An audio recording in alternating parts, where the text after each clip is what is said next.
El videojuego es un medio que bebe de otros muchos para su diseño de narrativas y del que más evidentemente es el cine, sobre todo con la estandarización de los videojuegos en 3D y el uso propio de las cinemáticas.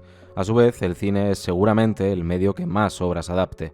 En este vídeo no vamos a tratar si los videojuegos son un arte o no, porque sí y punto, sino que vamos a intentar entender por qué las adaptaciones de los videojuegos al cine son horribles, o en el mejor de los casos mediocres, y no es que haya pocas precisamente.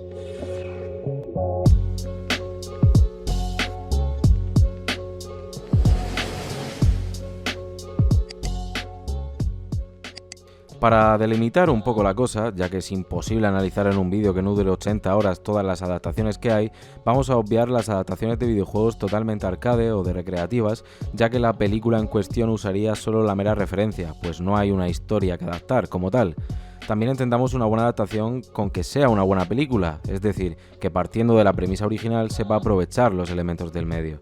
Vamos a ver muchas de ellas, pero vamos a tomar como punta de lanza la que seguramente sea la saga de videojuegos más adaptada al cine y la televisión. Pero antes un poco de contexto. El primer Resident Evil salió en 1996 y fue uno de los precursores del género de videojuegos survival horror, que consiste básicamente en encontrar a un personaje en un ambiente opresivo y con escasos recursos para sobrevivir, y esto da mucho miedo generalmente, algo así para que os hagáis una idea.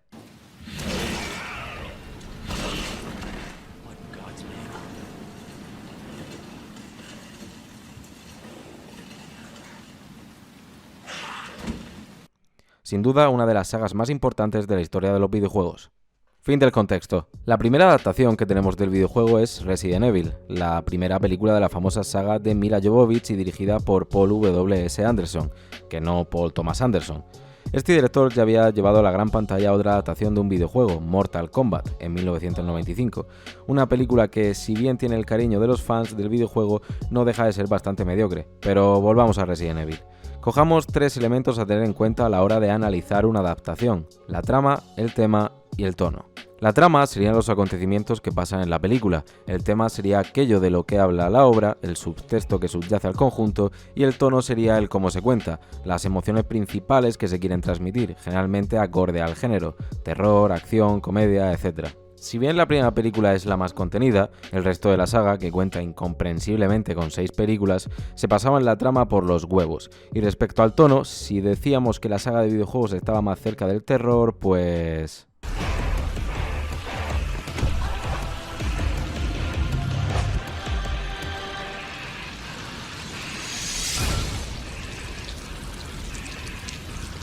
Es verdad que los peores videojuegos han pasado por momentos donde se desplazaban piedras a puñetazos, pero eso es algo que es mejor olvidar. A pesar de que no están muy lejos en el tiempo las desastrosas entregas de Anderson, la saga de Resident Evil no se ha salvado estos últimos años de nuevas adaptaciones que son incluso peores. En 2021 tuvimos Resident Evil Bienvenidos a Raccoon City, que seguía la trama principal y que contaba con los personajes del videojuego intentando buscar la complicidad del fan, pero olvidándose de hacer la película y un guión coherente.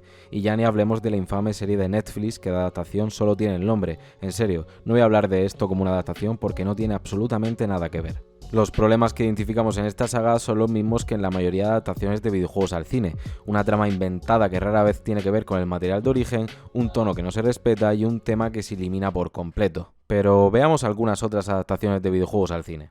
Super Mario Bros. De 1993. Esto es totalmente inexplicable. Una idea de bombero intentar adaptar a Mario Bros. Dotándolo de un tono oscuro. Deciros que esto es Bowser lo dice todo. Need for Speed, con Aaron Paul como estrella principal. Intentaron subirse al carro del éxito de Fast and Furious, que ya era de por sí una adaptación encubierto de los famosos videojuegos de carreras. No llegaron al éxito del videojuego ni de la saga de Prince of Persia. Lo bueno, teníamos a Jake Gyllenhaal, pero era tan mala que nadie se acuerda de ella. La saga de Lara Croft, Tomb Raider. Tenemos por un lado las adaptaciones protagonizadas por Angelina Jolie y la más reciente por Alicia Vikander. Lo mejor que se puede decir de ellas es que son películas palomiteras que se dejan ver. Uncharted, protagonizada por Tom Holland interpretando a Tom Holland. La saga de videojuegos ya tomaba como referencia a la saga de Indiana Jones, algo a lo que debería parecerse la adaptación al cine, pero que acaba siendo un producto insulso sin más. la adaptación al cine de Doom. Quizás los fans del videojuego no sepan que hay una adaptación de este videojuego que es prácticamente inadaptable y encima sale La Roca. En lo personal me gusta, pero no os confundáis, no es buena película. Lo más destacable es una escena de 5 minutos en primera persona que hace referencia directa al videojuego. Y podríamos seguir mencionando la infinidad de intentos fallidos. Aún así, es necesario mencionar quien sí consiguió ser tanto una buena adaptación como una buena película en cierta medida, dada la complejidad del videojuego del que partían, Silent Hill. Los videojuegos de Silent Hill son muy complejos en cuanto a trama y en cuanto a tema, muy influenciados según sus creadores de la obra de David Lynch. Tratan la culpabilidad, el resentimiento, los miedos internos y los traumas, y todo eso con un apartado artístico increíble y sorprendente para la época. Por ello, aunque irregular, la adaptación de Silent Hill consigue transmitir ese ambiente opresivo y decadente, siendo realmente terrorífica por momentos. Si no lo habéis visto, es un film bastante disfrutable, aunque no tengáis ni idea del videojuego. En la actualidad parece que se está intentando cambiar esa tendencia de adaptaciones nefastas, entendiendo que si el tono de los videojuegos es infantil, la película también debería serlo, como en la reciente película de Sonic, o que si el videojuego del que parten tiene la única pretensión de darse palos y ver gore, eso es lo que debe tener la película, como en la última adaptación de Mortal Kombat. Este año se estrenan dos adaptaciones que van a ser importantes para este tipo de propuestas, la nueva película de Mario Bros y The Last of Us, una porque puede ser la comunión perfecta entre el cine infantil y la más pura referencia al fan, y otra porque por fin parece que se pone toda la carne en el asador para adaptar una obra seria, tan importante para el medio de los videojuegos y contando con el creador original, aunque eso ya para otro vídeo. Conclusión.